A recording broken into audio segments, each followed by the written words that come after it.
आणि यानंतर आपण महत्त्वाच्या 50 घडामोडींचा सुपरफास्ट आढावा घेऊया।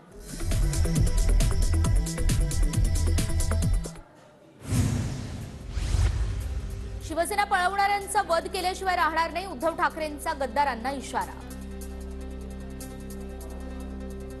ज्यांनी माझ्या भगव्याशी प्रतारणा केली आणि आपल्या स्वतःची आपल्या हक्काची शिवसेना जो पळवणारे कोणी असतील, वाली असतील, आणखीन कोणी असतील आणि त्यांचा कोणीही वाली असेल तरी त्याचा आम्ही राजकारणात वध केल्याशिवाय राहणार नाही, हा खरा निर्धार करा।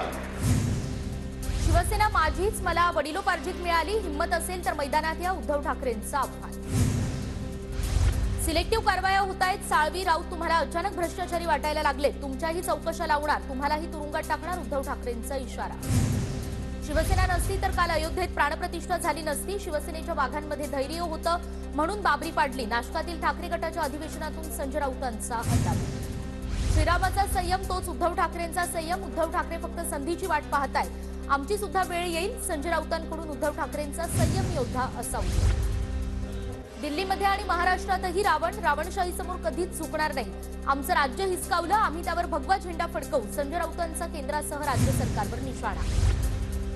ठाकरे गटाच्या शिबिरात मराठा आणि धनगर आरक्षणासंदर्भात ठराव, सरकारी यंत्रणांकडूनच नोकर भरती आणि मुंबईचं आर्थिक महत्त्व कमी करण्याच्या निषेधार्थ अधिवेशनात ठराव।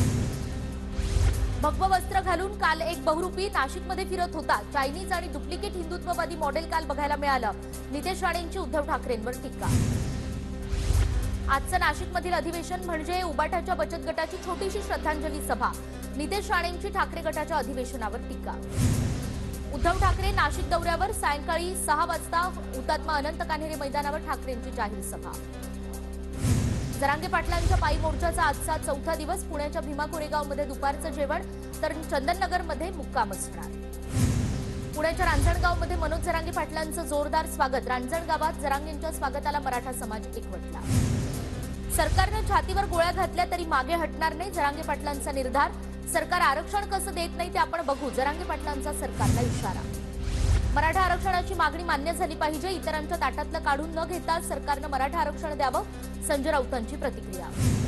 राज्य मागासवर्ग आयोगाकडून मराठा समाजाचं राज्यभर सर्वेक्षण सुरू, मराठा समाजाच्या सामाजिक स्थितीचं सर्वेक्षण होणार, सर्वेक्षणासाठी 1.25 लाख शासकीय अधिकारी कामाला। 5 दिवसात घरोघरी जाऊन सर्वेक्षण करणं शक्य आहे का? गट करून अभ्यास केला तर खरं सर्वेक्षण होईल, अन्यथा सर्वेक्षणाबद्दल लोकांच्या मनात शंका निर्माण होणार, बबनराव तायवाडे यांचं वक्तव्य।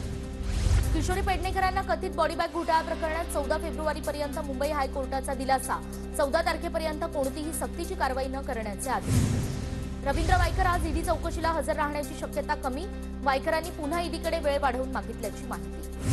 आमदार रोहित पवारांची उद्या ईडी चौकशी, रोहित पवारांच्या ईडी चौकशीवेळी शरद पवार एनसीपी ऑफिसमध्ये उपस्थित असणार, मुंबईचं ईडी कार्यालय आणि एनसीपी कार्यालय हाकेच्या अंतरावर। ईडी चौकशीला सहकार्य करणार, सध्याच्या सुडाच्या राजकारणामुळे यंत्रणांवर सरकारचा दबाव, माझ्यावर चुकीची कारवाई केली तर घाबरून जाऊ नका, रोहित पवारांचं ईडी चौकशीवर ट्विट।